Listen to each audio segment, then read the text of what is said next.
Hello ratbags, it's Jade Plays Games. Welcome to an Atlas video. Really super quick, I'm meant to be having holidays off. I came back from driving to London all day yesterday and I saw that Atlas was blowing up, but not in a good way. We know that game had problems at the weekend. I'm a big supporter of their previous game, Ark. I've done over 1,500 videos for it if you're brand new to my channel. I've been there since the very first day on Xbox. I've played it on every system there is, Xbox, PS4, PC and Switch. Yeah, Switch. And I've been really super critical, going as far as to call the developers imbeciles and that their community team should all be fired. In the past. But I do have a love for the game, I do have a love for the community, and I followed it for such a long time, it feels like it's a part of me. By extension, Atlas is going to be part of that umbrella because it's made by the same core team that made Ark Survival Evolved. They've changed their studio name. I'm sure you guys might have seen it by now. If you're brand new, you're probably looking for more rapid information about the Atlas failure. However, there is always going to be a case of people not maybe understanding the full picture behind the developers, behind how gaming works, and I want to give a counter argument to all the hate bait videos I've seen. Now, to be clear, you might see from my history here, I've got a few that you've already maybe watched. I've got a big respect for upper echelon gamers and I've got a big respect for Young Ye.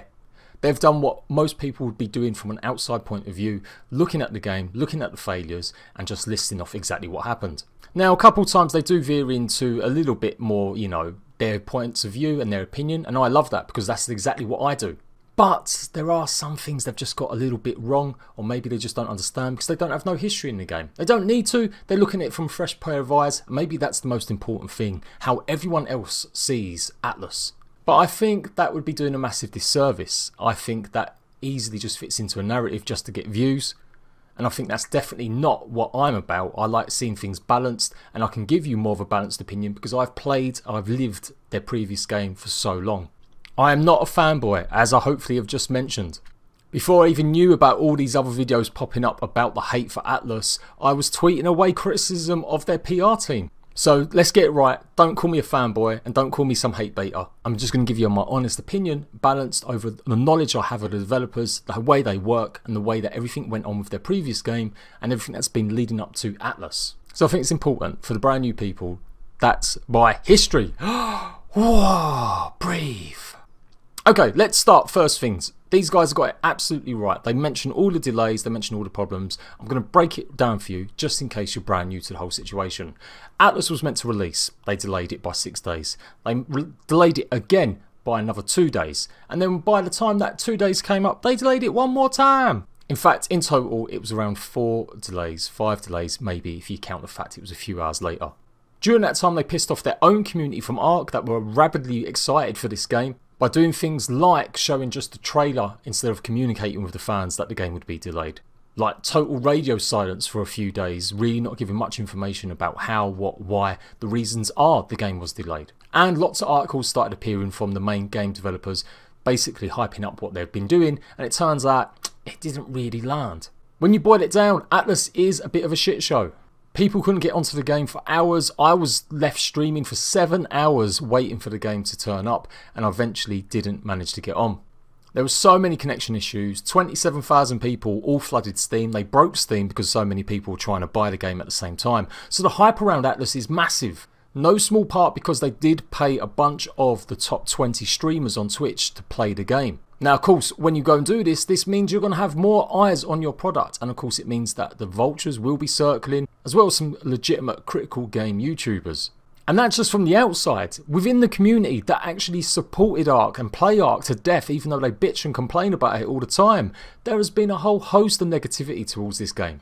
A week ago, I detailed the fact that this game was nothing more than a collection of mods put together by the development team to push out as a full game. You can go and watch that video and it details and highlights everything that I know about what went on with development, and it might give you a bit more insight into how the devs actually think. It's not a hate piece, it's just literally stating the ideas and suggestions I think the game's going to take and where they got a lot of their core ideas from. So you can see I've been covering Atlas quite a bit. So, delays, not communicating, the game doesn't work properly, people can't get in, they can't access it, and then people start finding out that if you look into the files, you'll find a bunch of content from their previous DLC and their main base game Ark Survival Evolved.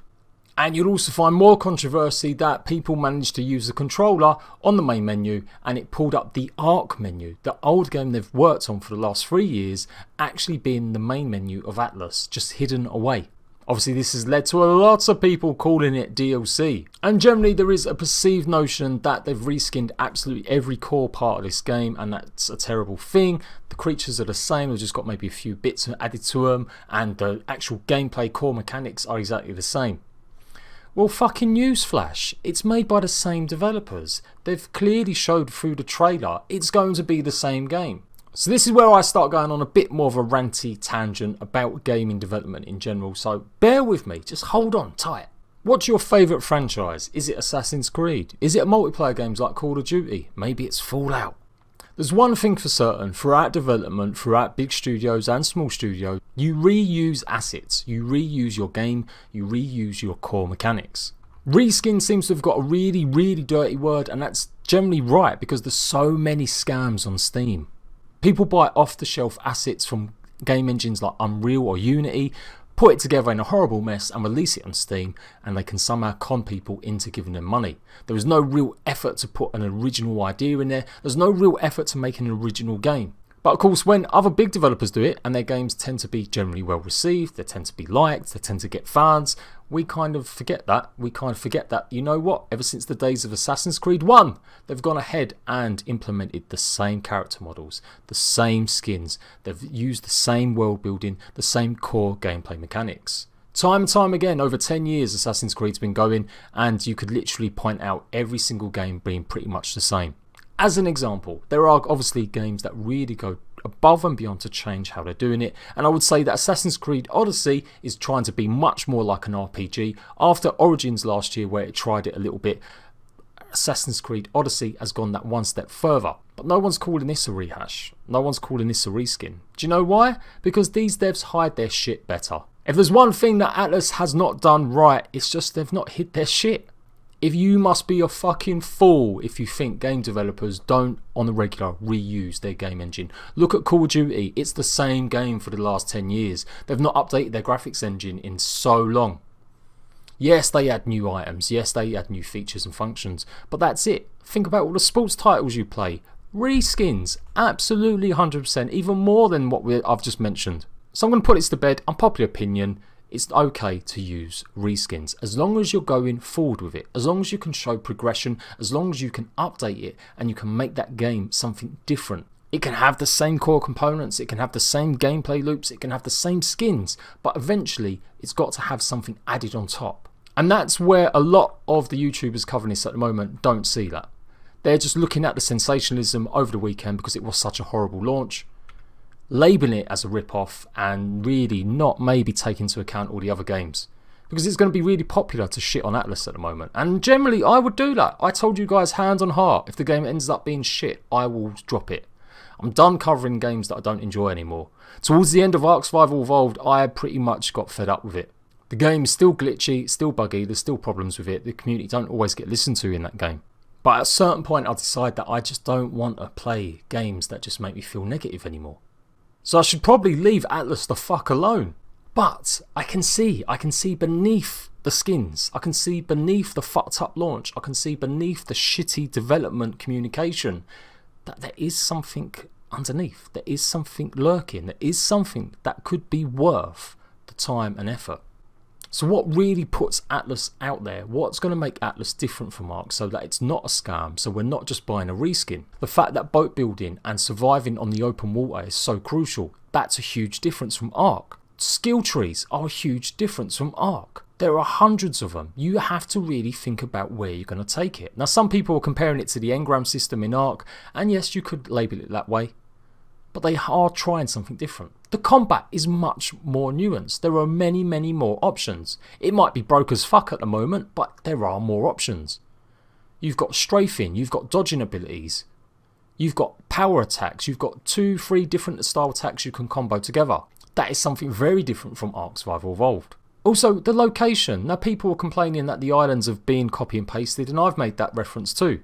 But when you boil it down, 700 islands as advertised, if them 700 islands aren't exactly all different, you can definitely say, well, that's not right. But we're losing that core thing again. The game is early access. It's only just started its weekend run. So YouTubers criticising and complaining about certain gameplay mechanics in it, go fuck yourselves. You can be critical you don't like the game system, but saying that that's it, that's the way the game is now, is very premature.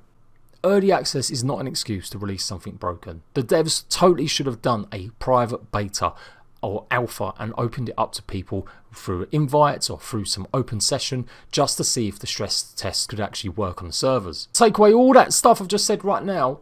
Opinion, I'm telling you now from everything I've been reading this morning, the Atlas servers are running okay. People are getting onto the servers, people seem to be able to get on. Maybe because it's Christmas, maybe it's died down, people were busy. The devs did work all weekend to fix the problems and issues. And that's another thing that a lot of YouTubers aren't pointing out. We'll follow games like Fallout and Red Dead during their beta periods, and when they're updating the game it's great, but both of them games still have massive problems. Fallout of course is no longer a beta, it's a full release game. And Red Dead can push gold bars onto people even though people still can't connect to the fucking game. But that's okay.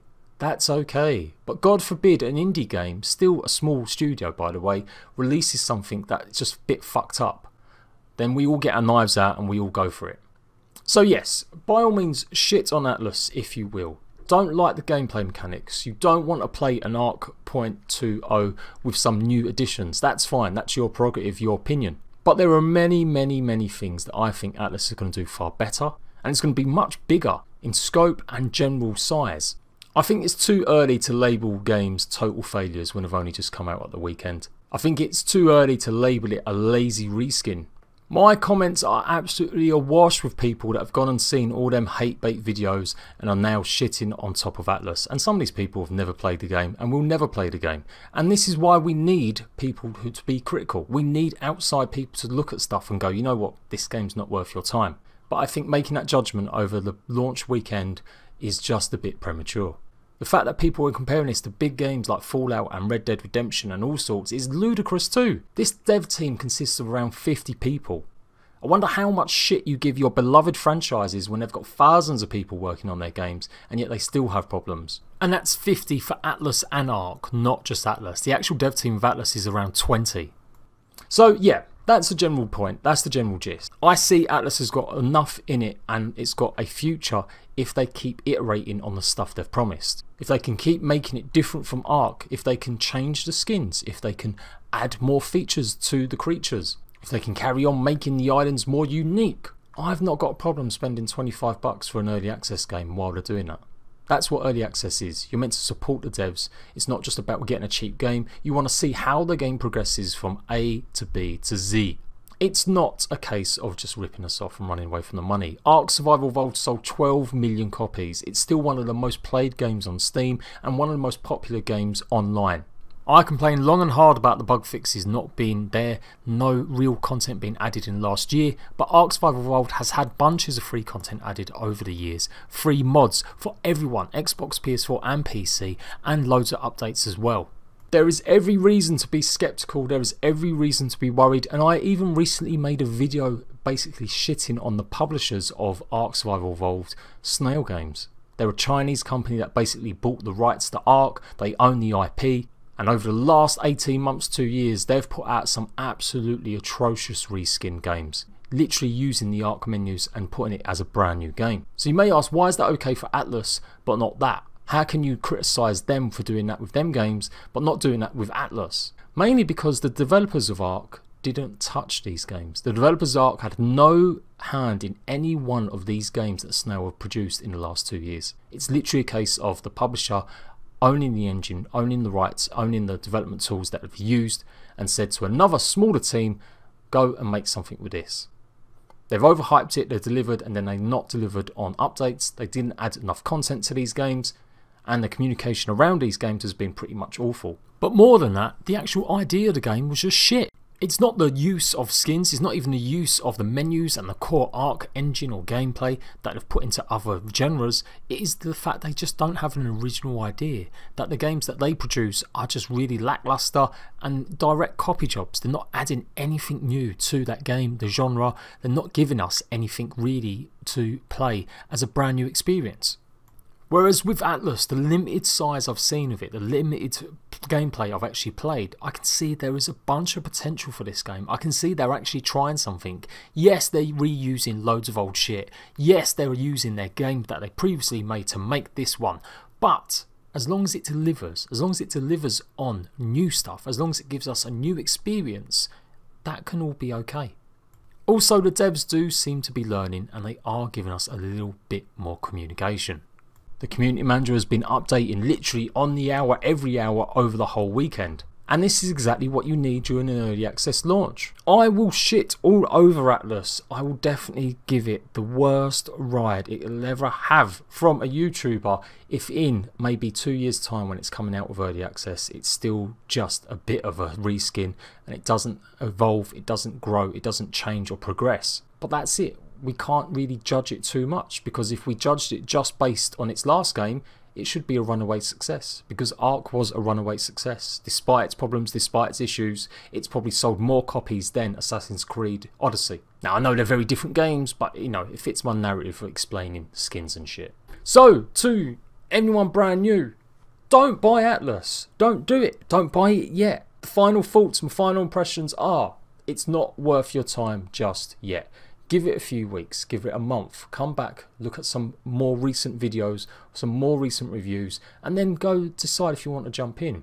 If you're a lover of MMOs, I still think this game's got bags of potential, and from the small tiny glimmer of gameplay I've seen, it will offer that. I also think the way that they added content over the 2 years of development of Ark is definitely indicative that this game will receive content. It will receive updates. It's going to be developed. And to people that have played Ark, people that have supported Ark, and they want to support Atlas, you know what to expect. You should know what is going to happen. Not in a negative way, not just a simple way of saying, oh, it's a piece of shit. If it's a piece of shit, why the fuck are you still playing the game? Atlas is going to have problems. It's going to have wipes, it's going to have crashes, you're going to lose your progress multiple times while playing on official servers. There is going to be a whole host of shitty problems. But if you liked Ark, you enjoyed it, I think you're going to enjoy Atlas. It may seem lazy to the outside world, but the outside world is pretty much judging it based on AAA games at the moment and as if it's a full release. Grape shot wildcards, whoever you want to call them, their only mistake has actually been highlighting how development works. By allowing these stupid mistakes where we can see the menu, where we can see much more of the skins, where we can literally see in the files that there's old content from their previous game, they've opened up the fact that game devs do this on a grand scale. Don't believe me? Go and look up some decent videos detailing the non-changes from games in big franchises. So there you go. It's not really a defense of Atlas. It's not really a shit on it. It's somewhere in between. It's got problems. It's going to have problems. But judging based on how Ark went and judging on how successful that game was, I'm willing to ride out the storm. So, next few days when you keep seeing videos, keep mentioning all this stuff with the hate bait, by all means agree with them. They've got some really massive valid points. And it is how the outside world perceives it if you're not a fan of this game, this company or the previous one. But I would say they jumped the gun a little bit. But I would say they're judging it just a wee bit, tiny little bit too harshly. And there you go, I'm done. Have a good Christmas, y'all. I'll see you later.